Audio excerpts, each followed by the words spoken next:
जी, actual में तो जो स्टार्टिंग है वो ऋषिकेश जी सैटरडे सुबह 8 बजे जो है वो एलएचसी के छठी मंजिल से कूद के आत्महत्या कर लेते हैं। तो उसके बाद जो है जनता के अंदर आक्रोश बढ़ जाता है और मंडे को जो है प्रोटेस्ट हमारा शुरू हो जाता है फुल फ्लैज। उसके बाद कल होता है प्रोटेस्ट, परसों होता है और लेकिन जो डिमांड्स है एक्चुअल में वो बहुत ज़्यादा हद तक मानी नहीं जाती। कॉम्पनसेशन की बात की गई थी और हमारे को इन्वेस्टिगेशन की बात की थी और free and fair system change की बात की गई थी और इन सब के ऊपर कोई ठोस निर्णय अभी तक जो स्टूडेंट्स हैं उनको नहीं लग रहा कि लिए जा चुके हैं, इसलिए वो अपना प्रोटेस्ट कंटिन्यू कर रहे हैं। मैं ये जानना चाहूंगी कि आप पर्सनली जानते थे ऋषिकेश को कभी? जी, मैं पर्सनली उनसे मिला तो हुआ था लेकिन बहुत ज़्यादा अच्छे से तो मैं नहीं जानता था। मैं 2 बार उनसे मिला था, हमने साथ में हमारे यहाँ पे वो एक्चुअल में पूर्वांचल से आते थे। पूर्वांचल कम्युनिटी हमारी है जो ईस्टर्न यूपी और बिहार की कम्युनिटीज को जोड़ के रखती है, तो उनके थ्रू मेरी उनसे मुलाकात हुई थी और वो जो है सरस्वती पूजा के अंदर जो है एंकरिंग भी की थी उन्होंने और काफ़ी अच्छे से उन्होंने बढ़ चढ़ के लीडरशिप रोल में पार्टिसिपेट किया था। और उसके साथ साथ वो फिजिक्स डिपार्टमेंट के अंदर थे, तो जब मेरे को भी कार्य पड़ा फिजिक्स डिपार्टमेंट का तो उनसे मैंने हेल्प ली थी। तो मेरा उनसे 2 बार बात हुई है।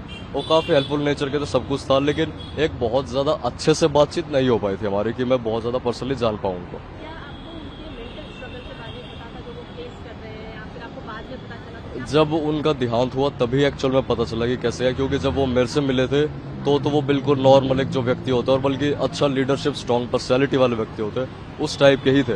तो हमें तो दूर दूर तक लगा ही नहीं था कि वो ऐसा कदम उठा लेंगे। अभी क्या, जब डेथ हो गई है, ये 8वीं डेथ है जी, 30 महीनों में। तो अभी आपको क्या प्रमोट किया कि आप लोग आके प्रोटेस्ट करें? पहले क्यों नहीं प्रोटेस्ट हुए? एक्चुअल में बात क्या है कि हर बार जो है एडमिनिस्ट्रेशन कहती थी कि इन्वेस्टिगेशनों की कमेटी बनेगी और हर बार का यही था, कमेटी बनती है, रिपोर्ट आती है, सब कुछ होता है, लेकिन ठोस जमीन पे कुछ नहीं होता।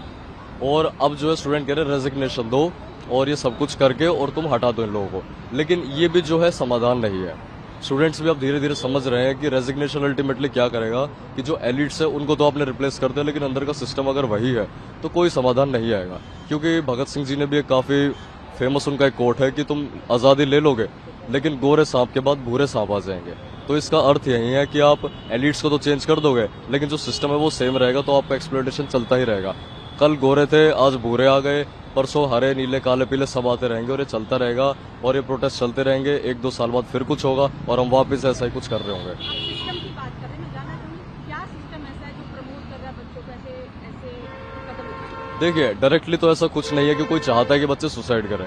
ना डायरेक्टर जी, ना डीन्स और कोई भी नहीं चाहता कि सुसाइड बढ़े आईआईटी दिल्ली के अंदर, लेकिन समहाउ जो मेजर्स है वो इतने स्ट्रांग इनफ नहीं लगते स्टूडेंट्स को, उस वजह से उनकी जो बातें सुनी नहीं जाती और उनको स्ट्रेस होता है मेंटल, एकेडमिक और यहाँ पे प्लेसमेंट का प्रेशर, साथ में इंटर्नशिप, प्रोजेक्ट्स और बहुत इत्यादि इत्यादि प्रेशर्स होते हैं। और उसके बाद जब स्टूडेंट फ्रस्ट्रेटेड हो जाता है और मैनेजमेंट भी उसकी बात नहीं सुनती, फ्रेंड्स सर्कल भी उसका कमजोर होता है, तो फिर वो अल्टीमेटली ऐसे कदम उठाने पे मजबूर हो जाता है। तो वो जो मजबूरी है उसका जो पूरा प्रोसेस था, तो जो प्रोसेस के अंदर एक एक कड़ी थी जिसकी वजह से अंततः वो वहां पे पहुंचा कि उनको आत्महत्या करनी पड़ी, तो उन कड़ी पे वार करना है हमें। क्योंकि डीन जो है वो हर 2 साल में बदलते ही रहते हैं, तो ऐसी बात नहीं है कि डीन जो है बदलते नहीं है, डीन का ही करप्शन है। लेकिन इसका ये मतलब नहीं कि मैं इस बात के अगेंस्ट हूँ या स्टूडेंट इस बात के अगेंस्ट है कि रेजिग्नेशन नहीं होना चाहिए, क्योंकि अल्टीमेट बात वही है कि तुम हटा तो दोगे लेकिन जो नया व्यक्ति आएगा क्या गारंटी है कि वो अच्छा कार्य करेगा? क्या गारंटी उनके टाइम पे नहीं होगा? क्या गारंटी कि वो जब खुद पावर में थे पहले, क्योंकि same set of people are ruling again and again, तो वो जो पुराने लोग थे वहीं वापस आके पावर में आ जाएंगे, तो क्या गारंटी है कि उनके टाइम पे सुसाइड नहीं होंगे? इसीलिए हमें एक गारंटी चाहिए, हमें एक सिस्टम चेंज चाहिए। क्योंकि अगर कल को, और इसके बारे में जो है अभी जो अंदर लीडरशिप है उनका ये कहना था, जब मैंने ये वाक्य पूछा स्टूडेंट्स के बीच से कि अगर कल को फिर सुसाइड होता है, जो नए लीडर अपॉइंट होते हैं, नए डीन होते हैं, तो हम क्या करेंगे? तो उनका कहना था हम फिर प्रोटेस्ट करेंगे। तो बस मेरा एक ही क्वेश्चन है इसके अंदर, तो क्या हम एक और सुसाइड की वेट कर रहे हैं सिस्टम चेंज करने से? सिस्टम में आप सेकेंड ईयर के स्टूडेंट हैं जी। तो आपको पता होगा कि सिस्टम में क्या चेंज होना चाहिए। मुझे आप बताइए कि आपके अकॉर्डिंग क्या लगता है कि change देखिए, एक्चुअल में बीटेक सेकंड ईयर का ही छात्र हूँ, तो मेरे को बहुत ज्यादा डेप्थ के अंदर इतनी नॉलेज नहीं है कि मैं बता सकूं कि एक्चुअल में ये दिक्कत है और इसका बिल्कुल ऐसे ही समाधान होगा। क्योंकि मेरे से बहुत ज्यादा एक्सपीरियंस लोग सिस्टम के अंदर जो काम कर चुके हैं, डीन्स हैं, डायरेक्टर सर हैं और जो एंटायर मैनेजमेंट ऑफ आईआईटी है, उनको ज्यादा नॉलेज है। हमारा काम बस ये है कि जो मुद्दा है उसको उठा के लोगों तक पहुंचाना कि ये दिक्कत चल रही है। क्योंकि अल्टीमेट एक्शन देखो प्रोफेशनल्स ले, एक्सपीरियंस लोग ले, वही फायदा है। क्योंकि हम जो है बस स्टूडेंट्स हैं जो आवाज उठाना चाह रहे हैं। हम ना कोई पॉलिटिशियन है, ना कोई पॉलिसी मेकर जो जाके बताए मैनेजमेंट को और बड़े बड़े लोगों कि तुम ये करो, तुम वो करो। हाँ, एक बात हम जरूर कह रहे हैं कि एक इंडिपेंडेंट सेल बनाई जाए मेंटल हेल्थ को लेके। ये अब एक नई मांग जो है फाइनलाइज हो चुकी है कि एक सेपरेट सेल बनाई जाए, जिस सेल के अंदर मेंटल हेल्थ से रिलेटेड कोई भी किसी भी व्यक्ति को समस्या होती है तो वो जाके वहां पे रिपोर्ट कर सकता है। अगर उसकी कोई नहीं सुन रहा तो वो सेल उसकी सुनेगी। मैं जानना चाहूंगी प्रोटेस्ट कब तक चलेगा आपका, आपके माइंड में कब तक है कि हम प्रोटेस्ट देखिए, प्रोटेस्ट का जो लक्ष्य है वो सिस्टम चेंज है, सॉल्यूशन है। तो सॉल्यूशन जब तक नहीं देंगे तब तक हम विरोध करते रहेंगे। लेकिन जो एक्टिवली बोलना, क्योंकि अब जो अंदर पॉलिटिकली जो लोग हैं वो थोड़ा सा इसको अलग दिशा में लेके जाना चाह रहे हैं, तो वो ये चाह रहे हैं कि ये चलता रहे, सुनवाई होती रहे, रेजिग्नेशन चलता रहे और सब कुछ करने के बाद ग्राउंड पे कुछ ना हो, क्योंकि वो मोबिलाइजेशन और पॉलिटिसाइजेशन जेएनयू से इन्फ्लुएंस हो रहा है यहाँ पे धीरे धीरे। और जो स्टूडेंट्स है वो इससे काफी गुस्से में है, क्योंकि ये जो प्रोटेस्ट है आईआईटी दिल्ली का है, ना कि जेएनयू का, डीयू का या कहीं और का, कि बाहर के इन्फ्लुएंस करे और हमें बताए क्या होगा कैसे होगा। क्योंकि कल जो है कास्टिस्ट रिमार्क दिए गए हैं, कास्टिज्म जो है बीच में लेके आया गया है, और जो लेफ्ट लॉबी राइट लॉबी के बीच की बातें हैं उसके अंदर से जो बातें निकल के पॉलिटिसाइजेशन की जा रही है, उसके स्टूडेंट सख्त खिलाफ है। किसी भी टाइप का पॉलिटिकल एजेंडा यहाँ ना फैलाया जाए, किसी भी टाइप के पोस्टर स्लोगन ऐसे जो किसी भी पर्टिकुलर विंग से रिलेटेड हो वो ना बोले जाएं।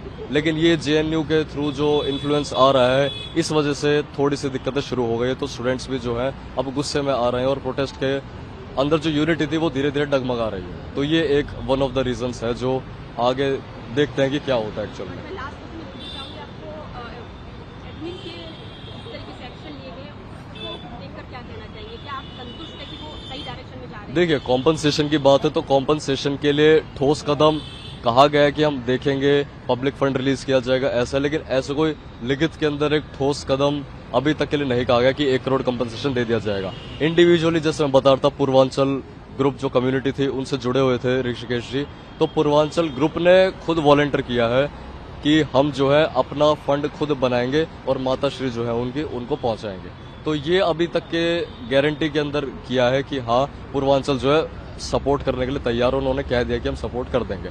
बाकी जो है एज सच किसी ने नहीं कहा है। जो अभी के लिए जेएनयू की लेफ्ट लॉबी है उनका भी कोई ऐसा, वो बस कह रहे हैं कि कॉम्पनसेशन दो, लेकिन उन्होंने अपनी तरफ से कोई ठोस कदम नहीं उठाए हैं। डायरेक्टर सर और बाकी लोग जो है उन्होंने भी ऐसे कोई रिटर्न में नहीं कहा कि कॉम्पनसेशन दे ही देंगे, क्योंकि अभी तक गवर्नमेंट फंड जो 6 लाख रुपए का होता है उसी की बात फाइनलाइज हुई है। आगे बहुत बड़ा कोई ठोस निर्णय नहीं लिया गया कि दे ही देंगे कॉम्पनसेशन।